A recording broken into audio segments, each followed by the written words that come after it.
السلام علیکم ورحمۃ اللہ وبرکاتہ۔ اعوذ باللہ من الشیطان الرجیم، بسم اللہ الرحمن الرحیم۔ والطور وکتاب مستور فی رق منشور والبیت المعمور والسقف المرفوع والبحر المسجور ان عذاب ربک لواقع ما له من دافع یوم تمور السماء مورا۔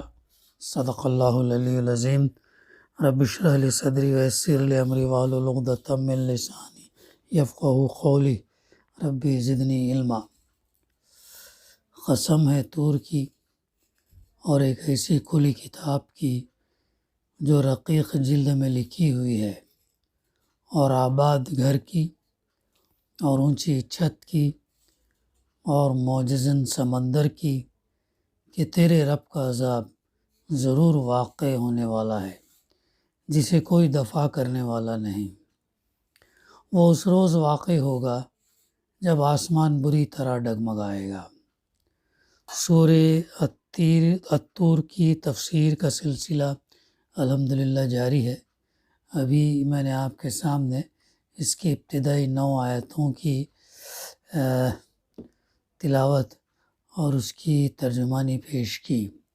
گزشتہ ہم نے 4 آیتوں کا مطالعہ الحمدللہ کر چکے ہیں، جس میں اللہ سبحانہ و تعالیٰ طور کی قسم کھائی اور ایک ایسی کھلی کتاب جو رقیق جلد میں لکھی ہوئی، اور تیسرے آباد گھر کی۔ اب اس کے بعد کہتے ہیں انشاءاللہ ہم اس کا مطالعہ کریں گے۔ والسقف المرفوع، اور اونچی چھت کی۔ اونچی چھت سے یہاں مراد آسمان ہے جو زمین پر ایک قبے کی طرح چھایا ہوا نظر آتا، اور یہاں یہ لفظ پورے عالم بالا کے لیے استعمال ہوا ہے۔ آسمان جو ہم دیکھتے ہیں نیلا، یہ دراصل یہ زمین کے ایٹماسفیئر سے نکلنے کے بعد ایک خلا ہے، اسپیس ہے، جہاں اندھیرا ہی اندھیرا ہے۔ تو بہرحال متعدد تحقیقات، انکشافات سے ہمیں یہ پتہ چلتا کہ جو ہے اس کے یہ خلا جس میں اندھیرا ہے، اور یہ بہت وسیع ہے، بہت پھیلا ہوا ہے۔ قرآن مجید اس کا تذکرہ کرتا ہے کہ کیسے ہم نے جو ہے ان آسمانوں کو تھامے ہوئے ہیں، یعنی یہ زمین ہماری اس خلا کے اندر معلق گھوم رہی ہے اپنے محور پر بھی، اور سورج کے اطراف بھی ایک حیرت انگیز رفتار سے چل رہی ہے۔ تو کون سا ایندھن، کون سا پائلٹ، کون اسے راستہ بتانے والا؟ وہ کوئی اور نہیں بلکہ اللہ ہے۔ اور یہ کیسے یہ سب تمام چیزیں ہیں، یہ ہمیں اس کا جو ہے وہ علم نہیں ہے۔ تو بہرحال یہاں پر اونچی چھت سے مراد جو ہے آسمان ہے، اور معجزن سمندر کی۔ اصل میں لفظ البحر المسجور استعمال ہوا۔ اس کے متعدد معنی بیان کیے گئے ہیں۔ بعض مفسرین نے اس کو آگ سے بھرے ہوئے کے معنی میں لیا ہے، اور بعض اس کو فارغ اور خالی کے معنی میں لیتے ہیں، جس کا پانی زمین میں اتر کر غائب ہو گیا ہو۔ بعض اسے محبوس کے معنی میں لیتے ہیں، اور اس کا مطلب یہ بیان کرتے ہیں کہ سمندر کو روک کر رکھا گیا تاکہ اس کا پانی زمین میں اتر کر غائب بھی نہ ہو جائے، اور خشکی پر چھا بھی نہ جائے کہ زمین کے سب باشندے اس میں غرق ہو جائیں۔ بعض اسے مخلوط کے معنی میں لیتے ہیں، جس کے اندر میٹھا اور کھارا، گرم اور سرد ہر طرح کا پانی جو ہے آ کر مل جاتا ہے۔ اور بعض اس کو لبریز اور معجزن کے معنی میں لیتے ہیں۔ مفسر لکھتے ہیں کہ ان میں سے پہلے 2 معنی تو موقع و محل سے کوئی مناسبت نہیں رکھتے۔ سمندر کی یہ دونوں کیفیات کہ اس کی تہ پھٹ کر اس کا پانی زمین کے اندر اتر جائے اور وہ آگ سے بھر جائے، قیامت کے وقت ظاہر ہوں گی، جیسا سورہ تکویر اور سورہ انفطار میں اللہ تعالیٰ نے بیان کیا۔ آگے فرمایا جا رہا کہ تیرے رب کا عذاب، ان عذاب ربک لواقع، تیرے رب کا عذاب جو ہے وہ ضرور واقع ہونے والا ہے، ہو کر ہی رہے گا۔ ما لہ من دافع، جسے کوئی دفع کرنے والا نہیں ہے۔ اب یہاں پر اس کی تفسیر تھوڑی طویل ہے۔ یہ دراصل وہ حقیقت ہے جس پر ان 5 چیزوں کی اللہ تعالیٰ نے قسم کھا کر بیان فرمائی ہے۔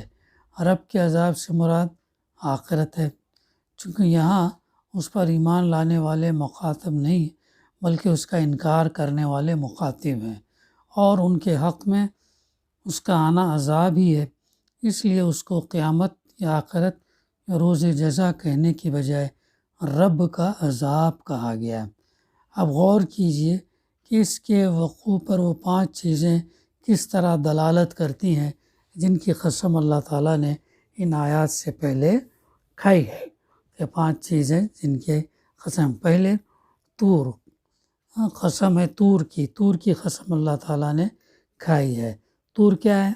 طور وہ جگہ ہے جہاں ایک دبی اور پسی ہوئی قوم کو اٹھانے اور ایک غالب اور قاہر قوم کو گرانے کا فیصلہ کیا گیا، اور یہ فیصلہ قانون طبی فزیکل لاز کی بنیاد پر نہیں بلکہ قانون اخلاقی مورل لاز کے مکافات لا آف ریٹریبیوشن کی بنیاد پر تھا۔ اس لیے آخرت کے حق میں تاریخی استدلال کے طور پر طور کو بطور ایک علامت کے پیش کیا گیا ہے۔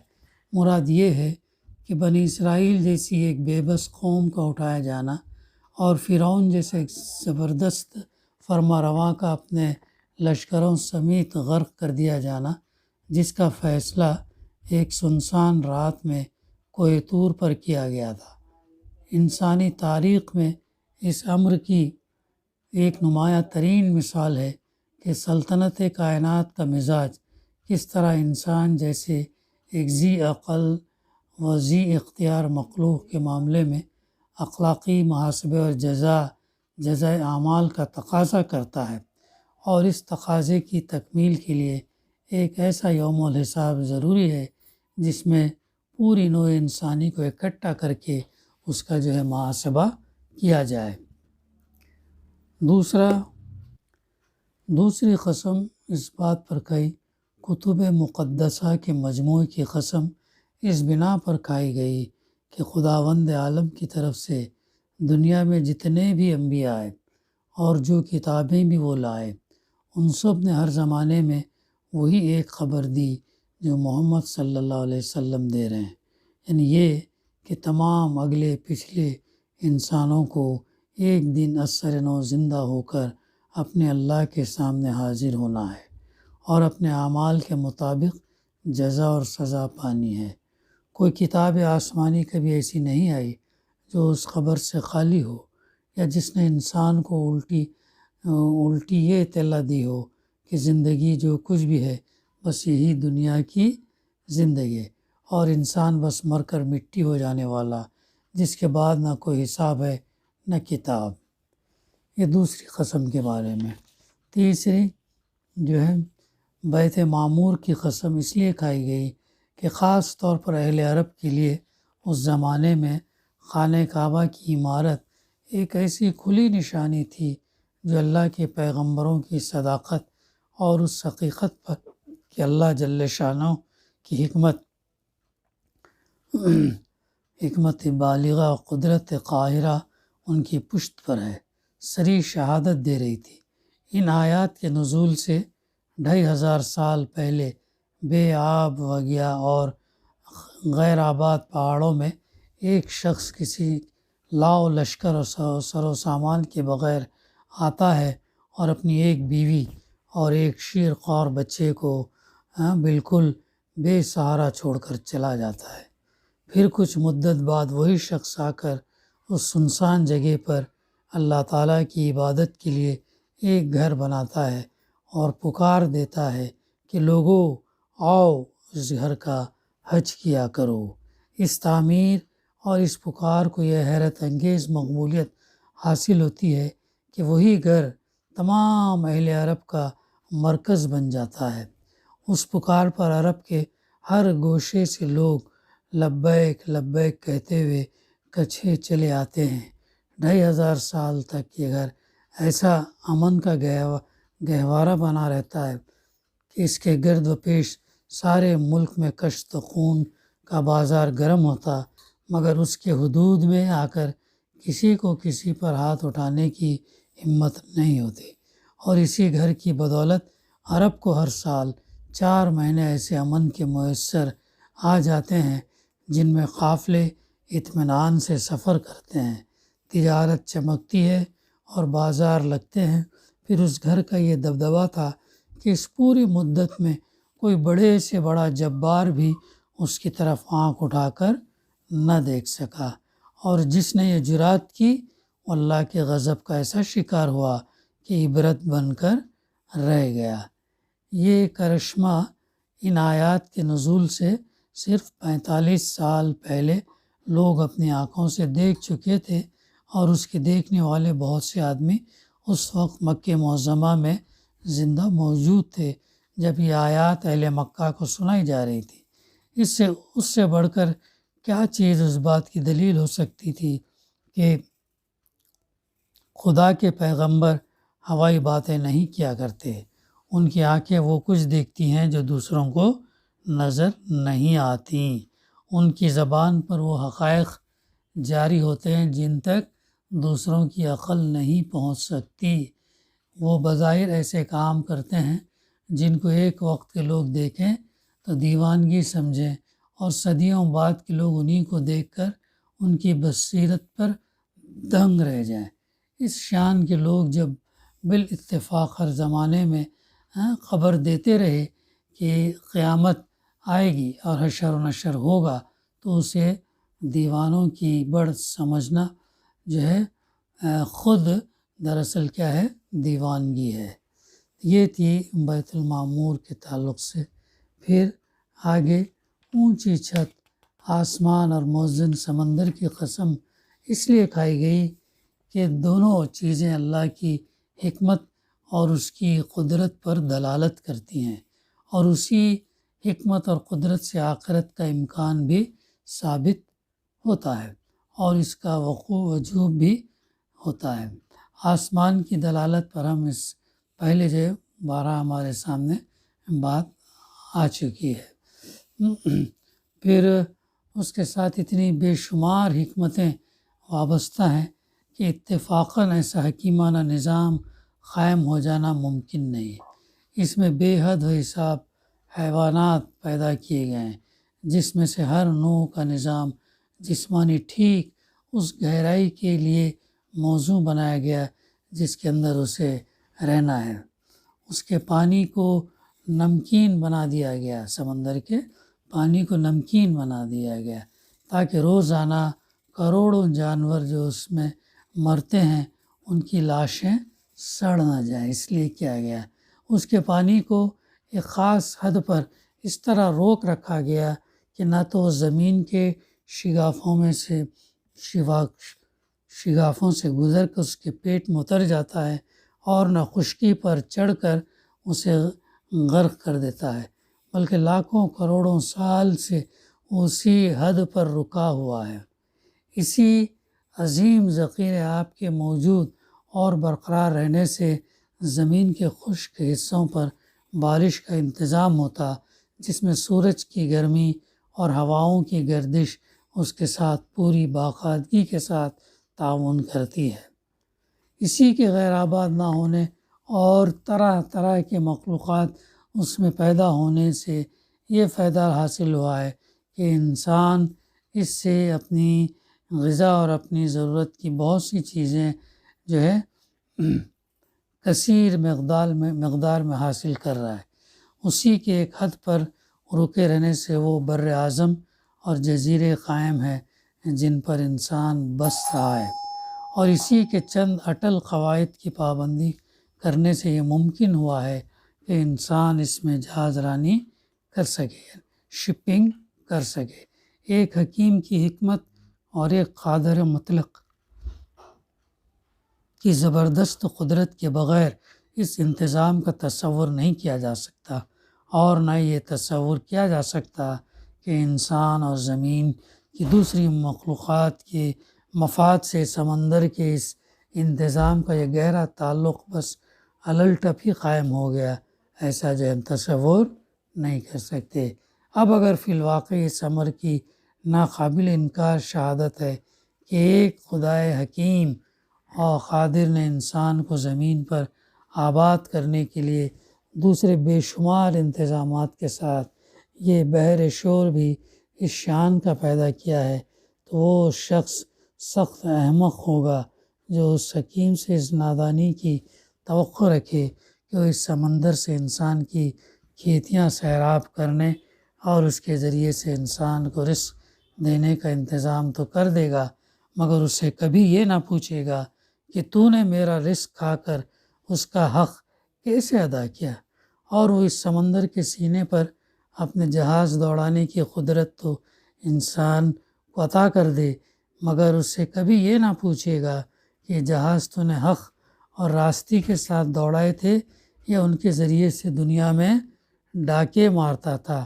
اسی طرح یہ تصور کرنا بھی ایک بہت بڑی جو ہے کند ذہنی ہے کہ جس قادر مطلق کی قدرت کا ایک ادنا کرشمہ اس عظیم الشان سمندر کی تخلیق ہے، جس نے فضا میں گھومنے والے اس معلق کرے پر پانی کے اتنے بڑے ذخیرے کو تھام رکھا ہے، جس نے نمک کی اتنی بڑی مقدار اس میں گھول دی ہے، جس نے طرح طرح کے ان گنت مخلوقات اس میں پیدا کی ہیں، اور ان سب کی رزق رسانی کا انتظام اسی کے اندر کر دیا ہے، جو ہر سال اربوں ٹن پانی اس میں سے اٹھا کر ہوا کے دوش پر لے جاتے ہیں اور کروڑوں مربع میل کے خشک علاقوں پر جو ہے اسے بڑی باقاعدگی کے ساتھ برساتا رہتا ہے۔ وہ انسان کو ایک دفعہ پیدا کرنے کے بعد ایسا عاجز ہو جاتا ہے کہ پھر اسے پیدا کرنا چاہے بھی تو نہیں کر سکتا۔ یہ جو ہے یہ اس ضمن میں جو ہے یہ دلائل دیے گئے ہیں کہ انسان جو ہے آخرت پر ایمان لائے، اور جو باتیں قرآن مجید بیان کر رہا ہے اس پر ایمان لائیں اور اپنی زندگی اللہ سے ڈرتے ہوئے گزاریں اور سیدھا راستے کی زندگی جو ہے اختیار کریں۔ اب جب یہ بتانے کے بعد اللہ تعالیٰ آگے فرماتا یوم تمور السماء مورا، یعنی وہ اس روز واقع ہوگا، یعنی یہ جو قیامت یہ عذاب جو اس روز واقع ہوگا جب آسمان بری طرح ڈگمگائے گا۔ آسمان بری طرح ڈگمگائے گا، یعنی اصل الفاظ ہیں تمور السماء مورا۔ مور عربی زبان میں گھومنے، اونٹنے، پھڑکنے، جھوم جھوم کر چلنے، چکر کھانے اور بار بار آگے پیچھے حرکت کرنے کے لیے بولا جاتا ہے۔ قیامت کے دن آسمان کی جو حالت ہوگی اسے ان الفاظ میں بیان کر کے یہ تصور دلایا گیا کہ اس روز عالم بالا کا سارا نظام درہم برہم ہو جائے گا، اور دیکھنے والا جب آسمان کی طرف دیکھے گا تو اسے یوں محسوس ہوگا کہ وہ جمع نقشہ جو ہمیشہ ایک ہی شان سے نظر آتا تھا بگڑ چکا ہے، اور ہر طرف ایک اضطراب جو ہے برپا ہے۔ تو یہ تھی آخری آیت کی تفسیر۔ اس میں اللہ تعالیٰ نے فرمایا کہ وہ اس روز واقع ہوگا جب آسمان جو ہے بری طرح ڈگمگائے گا۔